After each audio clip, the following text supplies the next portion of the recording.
Cuando mi jefe se rió en mi cara después de que le pedí un ascenso que me había ganado a pulso, no tenía idea de que estaba frente a la mujer que, en secreto, era dueña de toda la infraestructura digital de su empresa. Yo estaba sentada en aquella habitación de hotel con una iluminación tenue, observándolo ajustar tranquilamente su costoso reloj inteligente, sin mostrar ni una pizca de remordimiento. Entonces me cayó el 20 de la forma más escalofriante. 6 años de mi vida habían sido completamente robados por un ladrón corporativo.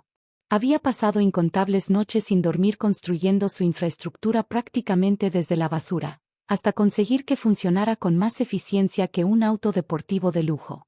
Mi dedicación había dado como resultado docenas de módulos implementados y enormes transformaciones dentro de la empresa. ¿Y mi recompensa? Una falta de respeto absoluta. Me dijo que los aumentos solo eran para quienes tenían una visión estratégica y pensaban en grande, dejándome mirando el techo, completamente incrédula. Fue justo en ese momento cuando tomé una decisión. Iba a destruir su imperio. La arquitectura central que presumían orgullosamente frente a cada inversionista millonario había nacido en mi pequeño y húmedo departamento del sótano. Ellos creían que eran dueños de mi trabajo. Pero un documento oculto en una vieja unidad de respaldo demostraría que estaban completamente equivocados. Años atrás, durante una caótica cumbre tecnológica, yo había registrado de manera independiente una patente federal para el sistema dinámico de predicción de carga. En aquel entonces, a nadie en la empresa le importaban los trámites legales.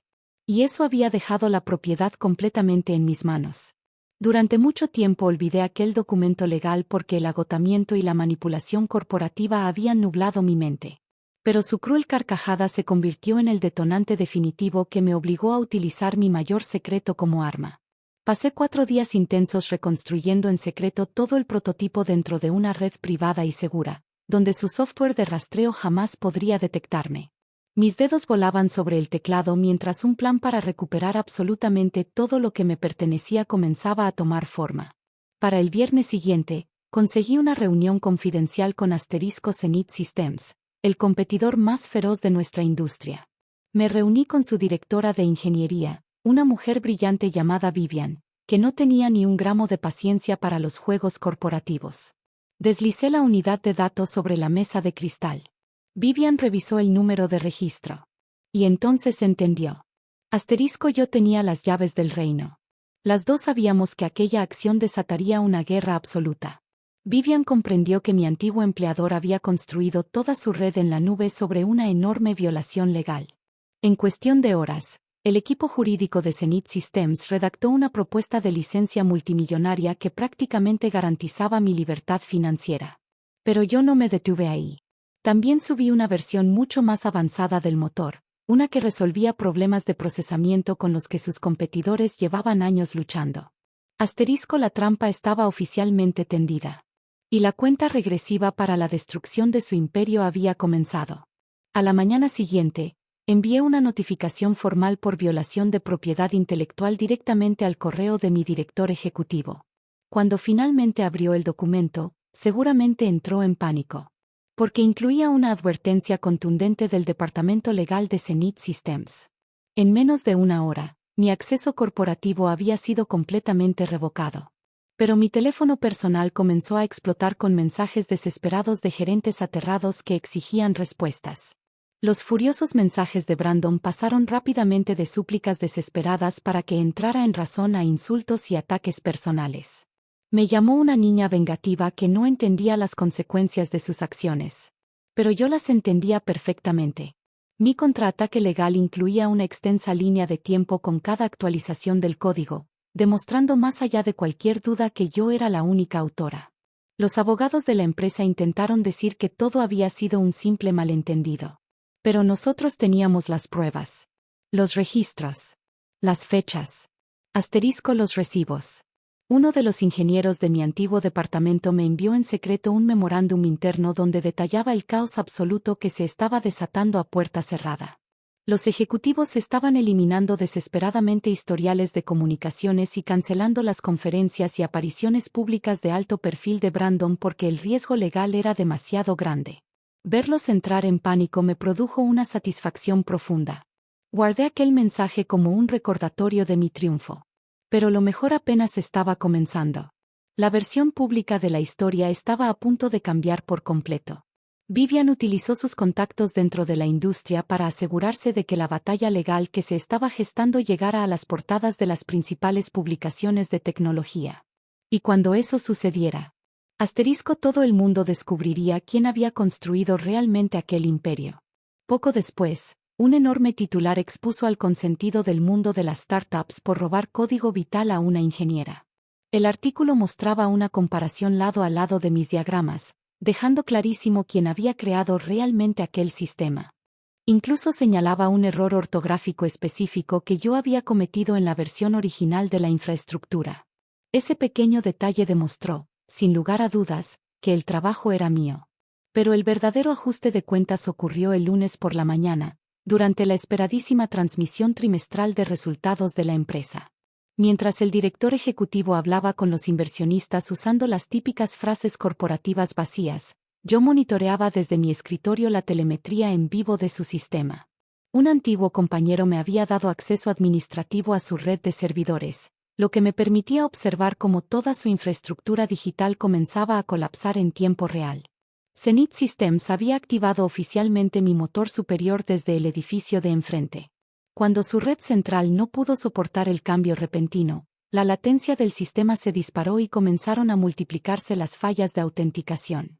Y las cosas empeoraron todavía más.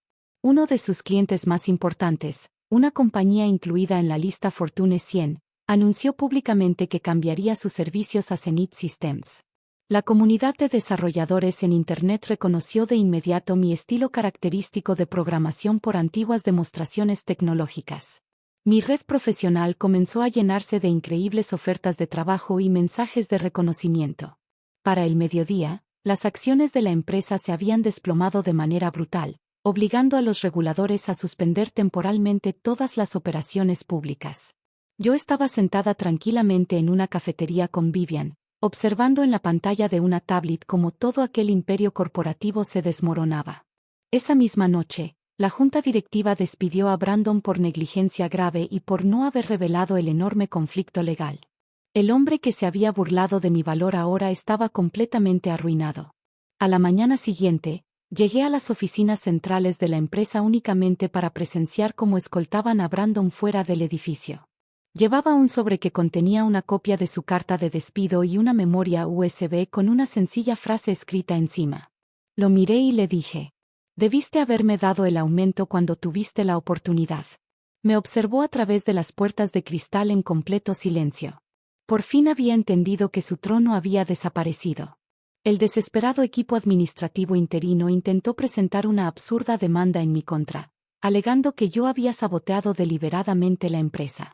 Pero los expertos legales de Zenith Systems destruyeron inmediatamente esa acusación al demostrar que mi patente existía mucho antes de que yo firmara mi contrato laboral. Cuando enfrentaron la amenaza de una auditoría exhaustiva del código que podía sacar a la luz toda su corrupción interna, los ejecutivos retiraron rápidamente la demanda sin decir una sola palabra públicamente. Construir un futuro exitoso en Zenith Systems se convirtió en mi mayor recompensa. Mi nombre apareció con orgullo en el producto principal. Por fin estaba rodeada de profesionales talentosos que respetaban mi inteligencia en lugar de robarse el crédito por mis innovaciones. Una noche, un grupo de jóvenes practicantes se acercó a mí. Me dijeron que mi victoria pública los había inspirado a entrar en el mundo de la tecnología. En ese momento comprendí algo. Mi vieja laptop había encendido una revolución enorme. Una semana después, Brandon me envió un correo desesperado preguntándome si realmente creía que el conflicto había terminado. Pero su influencia ya había desaparecido. Intentó lanzar un negocio mediocre como copia del mío con ayuda de capital de riesgo. No sirvió de nada. Nuestro sistema superior absorbió rápidamente a los pocos clientes que todavía le quedaban. Meses después, me encontraba sobre el escenario de una importante conferencia tecnológica frente a miles de personas. Compartí mi historia. Hablé de los años de trabajo robado, de la humillación, de la patente olvidada y de cómo recuperé lo que siempre había sido mío. Y les di un consejo a todos aquellos creadores que alguna vez habían sido ignorados. Protejan sus derechos. Defiendan su trabajo. Y cuando llegue el momento, enciendan la mecha.